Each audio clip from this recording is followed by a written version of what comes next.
Sudah mulai, Kak.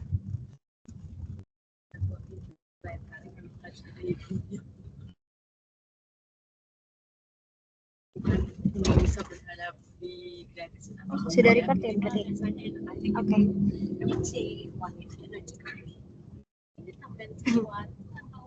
Selamat malam semua, kami dari kelompok 4. Bapak Ibu, malam ini kami akan mempresentasikan materi penting dalam pemrosesan sinyal digital teori sampling. Di sini di grup kami ada 6 orang, dari grup 4 yaitu Pak Aedo, Pak Hadin, Pak Iksan, Pak Malvin, Pak Rizky, dan saya Muza. Di sini kita akan menjelaskan tentang sampling dan problemanya. Boleh ke slide pertama? Oke. Untuk bagian saya menjelaskan tentang definisi dari teori sampling. Teori sampling ini adalah proses mengubah sinyal kontinu analog menjadi sinyal diskrit dengan cara mengambil nilai sinyal pada interval waktu tertentu. Proses ini diperlukan agar sinyal bisa diproses oleh komputer atau sistem digital. Mengapa kita perlu melakukan ini? Karena komputer dan sistem digital hanya dapat memproses data dalam bentuk diskrit atau angka-angka yang terpisah, bukan dalam bentuk gelombang yang kontinu. Di sini ada contohnya, yaitu contoh yang paling familiar adalah suara manusia. Di sini frekuensi dominan suara berkisar antara 0 hingga 4 kHz. Suara manusia ketika direkam oleh smartphone, sinyal analog ini disampling dengan kecepatan 44,1 kHz ya. Artinya setiap 1 detik perekam mengambil 44.100 titik sampel dari sinyal analog. Sampai dari sinyal suara analog tersebut. Kecepatan sampling ini 44,1 kilohertz ya, jauh lebih besar dari frekuensi sinyal tertinggi yang perlu kita rekam, yaitu 4 kilohertz. Dan ini terkait langsung dengan teorema Enquist yang akan kita bahas di slide berikutnya.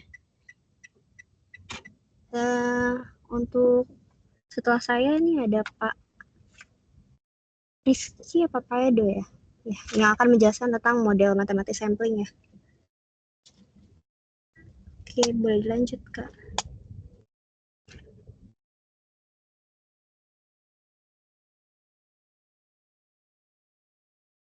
Masih di mute Pak Edo. Pak Edo masih di mute. Oke, sorry. Terima kasih. Oke, makasih Mbak Moza. Selanjutnya di model matematis sampling dari saya. Pada slide ini kita akan membahas model matematis dari proses sampling. Secara matematis, proses sampling dimodelkan dengan persamaan X sub S dari T sama dengan X dari T dikalikan S dari T. Atau dituliskan XST sama dengan XT dikali ST. Di mana XT adalah sinyal analog atau sinyal kontinu yang di mana itu adalah sinyal asli sebelum dilakukan sampling. Dan ST adalah impulse train atau deret delta yang yaitu sinyal yang berupa deretan impuls yang muncul secara periodik. XST adalah sinyal hasil sampling yang bersifat diskrit dalam waktu. Makna dari persamaan ini adalah proses sampling dilakukan dengan cara mengalihkan sinyal kontinu dengan impuls train.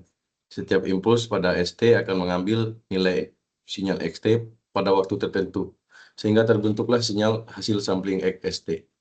Jadi secara sederhana, sampling adalah proses mengubah sinyal kontinu menjadi sinyal diskrit dengan bantuan deret impuls dan deret delta. Oke, itu untuk model matematis sampling. Selanjutnya, slide selanjutnya akan dijelaskan oleh teman saya, Pak Malvin. Silakan, Pak Malvin. Oke, selamat malam teman-teman. Malam ini saya coba menjelaskan sedikit ya untuk apa namanya ini impulse train ya, direct delta ya. Oke. Bentar.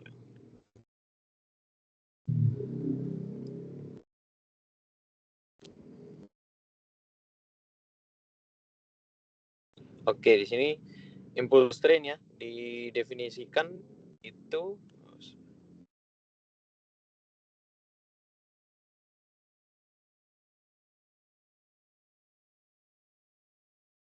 oke, ini kan impulse train didefinisikan sebagai persamaan matematikanya yaitu ST sama dengan N sama dengan sum minus infinity, lalu itu ada infinity ya.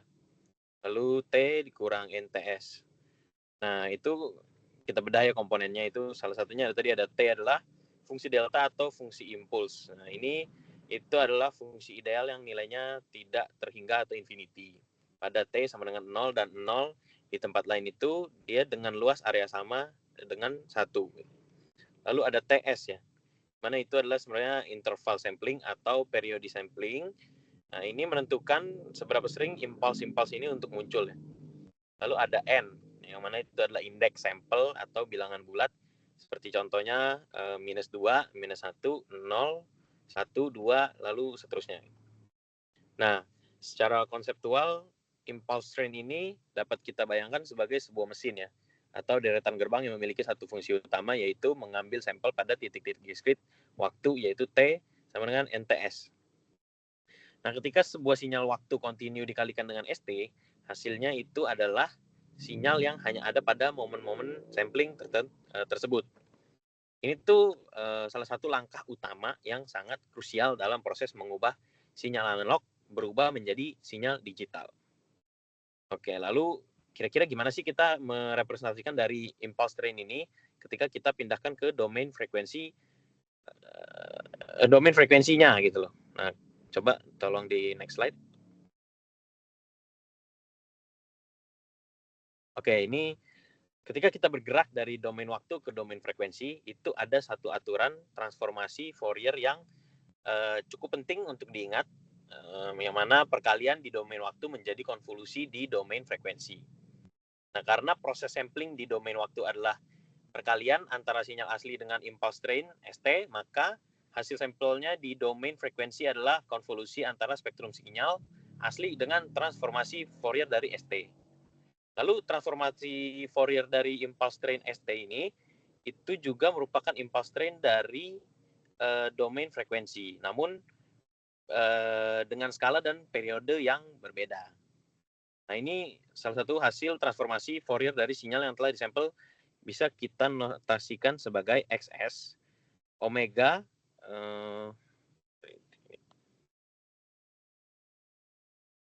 XS omega, lalu omega sama dengan TS, lalu K sama dengan minus infinity sum infinity, lalu X omega dikurang K omega S. Nah, di sini omega S itu adalah frekuensi sampling. Nah, omega S itu sama dengan 2pi dibagi T, dibagi TS, sorry. Nah, dari persamaan ini kita mendapatkan dua interpretasi kunci mengenai spektrum sinyal yang telah disampel, yaitu spektrum sinyal asli direplikasi secara berkala, yaitu X omega. Ini artinya spektrum sinyal asli tidak hilang, melainkan dicetak ulang berkali-kali di sepanjang sumbu frekuensinya ya. Nah, saat K sama dengan 0, kita mendapat spektrum asli, yaitu X omega. Lalu saat K sama dengan 1, spektrum digeser ke omega S, dan seterusnya.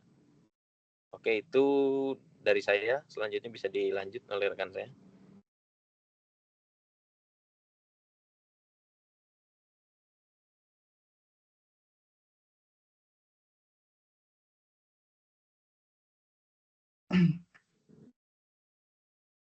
Baik, saya akan melanjutkan penjelasan terkait sampling, di mana di sini terdapat model dalam domain frekuensi. Nah, pada domain frekuensi, perkalian di domain waktu menjadi konvolusi di domain frekuensi. Maka hasil transformasi Fourier-nya yaitu XS dari omega sama dengan 1/TS dikalikan penjumlahan dari K sama dengan minus tahingga sampai tahingga dari X pada omega minus K kali omega S. Nah, di mana spektrum sinyal sampling merupakan replika spektrum asli X omega yang digeser atau direplikasi berkali-kali atau sebanyak K dikali frekuensi sampling, lalu dijumlahkan dari K sama dengan negatif tahingga sampai positif tahingga. Nah, kenapa bisa terjadi? Karena sinyal sampling atau trans of impulse itu memiliki transformasi Fourier yang merupakan deret delta dengan jarak tetap omega S. Nah, ketika X pada omega dikonvolusikan dengan deretan delta, maka hasilnya adalah pergeseran periodik dari spektrum asli dengan jarak omega. Nah, seperti itu. Mungkin bisa dilanjut dengan rekan saya yang lain. Next slide.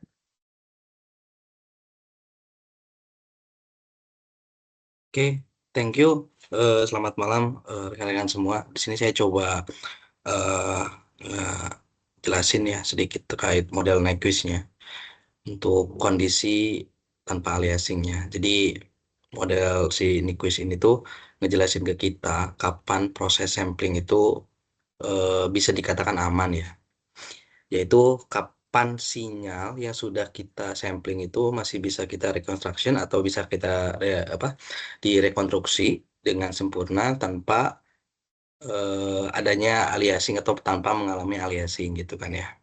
Nah, di sini tertulis di mana kalau misalkan kita punya sinyal frekuensi maksimum, maka frekuensi samplingnya itu berapa? Nah, di sini tertulis frekuensi samplingnya itu dia tuh harus 2 kali dari frekuensi maksimumnya. Atau kalau misalkan kita bisa tulis di dalam radian itu ya omega lebih besar dari 2 kali omega maksimalnya gitu. Nah, sebenarnya tuh tujuannya itu atau ini tuh sebenarnya itu untuk mencegah terjadinya aliasing. Apa sih? Karena apa sih aliasing itu? Ya karena sebenarnya kondisi ketika sinyal itu yang berfrekuensi tinggi itu berubah menjadi frekuensi lain dikarenakan sampling itu nggak tepat gitu. Mungkin bisa di next. Nah, sekarang kita bahas terkait hubungan model frekuensi dengan Nyquist-nya nih. Jadi kalau misalkan kita melihat proses sampling itu di domain frekuensi, spektrum sinyal aslinya itu dia tuh akan direplikasi setiap frekuensi samplingnya gitu kan ya. Nah, jadi kriteria Nyquist ini tuh dia tuh memastikan bahwa jarak antara replika struktur itu cukup jauh sehingga nantinya itu tidak akan terjadi saling tumpang tindih gitu kan ya.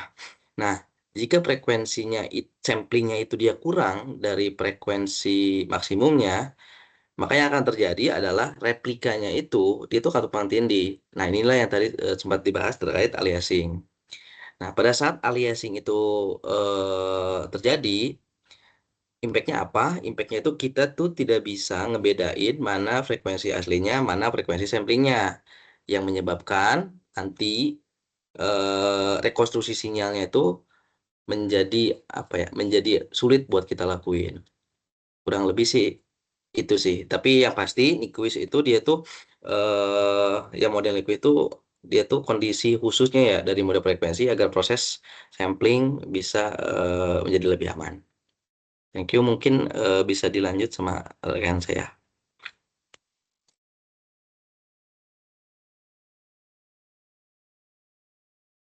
Ya, halo, baik. Jadi untuk selanjutnya saya akan jelaskan mengenai problem apa saja sih yang biasanya muncul atau biasanya sering terjadi pada saat proses sampling. Nah, yang pertama adalah aliasing. Aliasing ini merupakan sebuah problem atau gangguan yang terjadi ketika frekuensi sinyal yang masuk ini lebih tinggi dibandingkan frekuensi Nyquist-nya. Maka mengakibatkan sinyal frekuensi tinggi ini akan muncul seolah-olah menjadi frekuensi yang lebih rendah karena proses pelipatan spektrum. Nah, kesalahan yang timbul dari aliasing ini disebut false frekuensi atau frekuensi palsu. Jadi, karena sinyal hasil sampling ini tidak lagi mewakili sinyal asli, makanya dibilang false frekuensi. Kemudian untuk yang kedua ada quantization error. Nah, quantization error ini muncul karena ADC bekerja dengan membulatkan amplitude sinyal analog menjadi level digital yang diskrit. Karena pembulatan ini, maka sinyal hasil konversi memiliki noise yang disebut noise kuantisasi dan bentuk gelombangnya jadi kayak tangga gitu. Nah, secara umum, besarnya error kuantisasi ini dapat dimodelkan sebagai noise yang bersifat uniform dengan nilai sekitar plus minus delta plus 2, di mana delta ini adalah ukuran step ADC ya. Bisa di next. Nah, kemudian untuk problem lain yang sering terjadi saat proses sampling yang ketiga adalah jitter. Nah, jitter ini merupakan ketidakpastian waktu pada saat pengambilan sampel. Artinya waktu sampling ini tidak terjadi pada interval yang konsisten seperti yang apa yang diharapkan. Akibat dari jitter ini terjadinya distorsi amplitudo, terutama pada sinyal dengan frekuensi tinggi. Semakin tinggi frekuensi sinyal, maka semakin sensitif sinyal terhadap variasi waktu tersebut. Secara model, besar error dari jitter ini berbanding lurus dengan 2V FA delta T, sehingga frekuensi amplitudo mempengaruhi sinyal tingkat error. Ya.